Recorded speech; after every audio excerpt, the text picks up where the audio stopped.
Another year, another Apple Worldwide Developers Conference. The hype machine was in overdrive, promising revolutionary features and mind-blowing tech. Tim Cook, Apple's charismatic CEO, took the stage. Cheers erupted. Oohs and ahs filled the auditorium. But, let's be honest, was it the revolution we were promised, or just another incremental update? Did Apple truly innovate, or simply repackage old features with shiny new names? Let's dive into the nitty-gritty of WWDC 2024 and see if Apple delivered on its promises. We'll dissect the announcements, analyze the new features, and most importantly, inject a healthy dose of humor into the mix.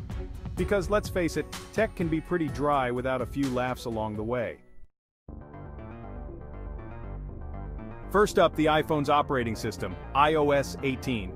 The star of the show, or so they'd have you believe. Sure, we got some UI tweaks.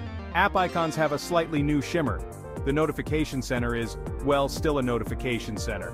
Apple claims this is the biggest iOS update ever, right? And I'm the king of England. There's a new focus on digital well-being. An admirable goal, but the new features feel like they were pulled from 2015. App limits already existed. Focus modes, been there, done that. It's like Apple dug through their old idea bin and slapped a fresh coat of paint on everything. Next up, the Mac operating system, macOS 15. This year's update promises better integration with iOS. Sounds familiar, right?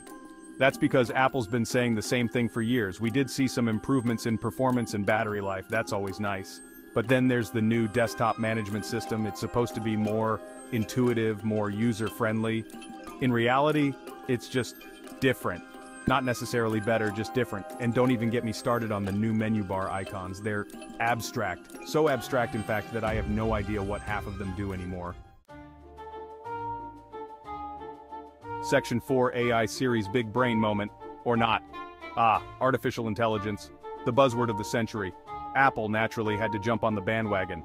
Siri, Apple's voice assistant, was supposed to get a major AI upgrade. She was going to be smarter, funnier, more helpful. The reality? Siri can now tell me the weather in Klingon. Progress? Maybe for Captain Kirk.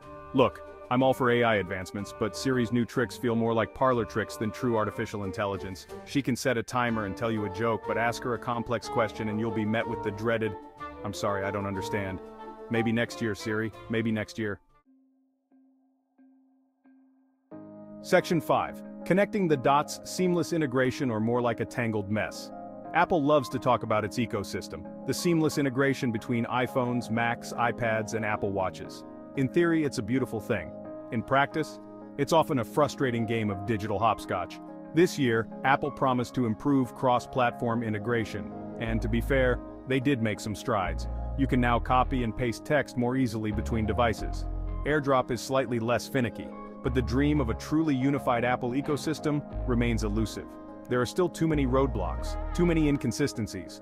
It's like trying to fit a square peg into a round hole. It kinda works, but not as smoothly as you'd hope.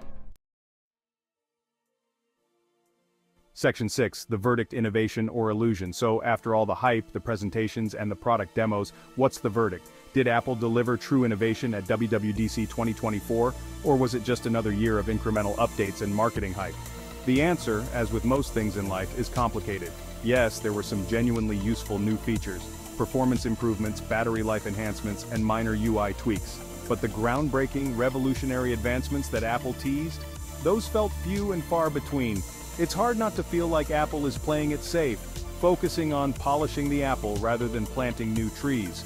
Perhaps that's the curse of being at the top. When you're already the leader, innovation becomes less about giant leaps and more about baby steps. But I still believe that Apple is capable of surprising us, of pushing the boundaries of what's possible. Maybe next year, they'll ditch the incremental updates and blow us away with something truly extraordinary. Until then, we'll be left wondering, was it innovation or just illusion?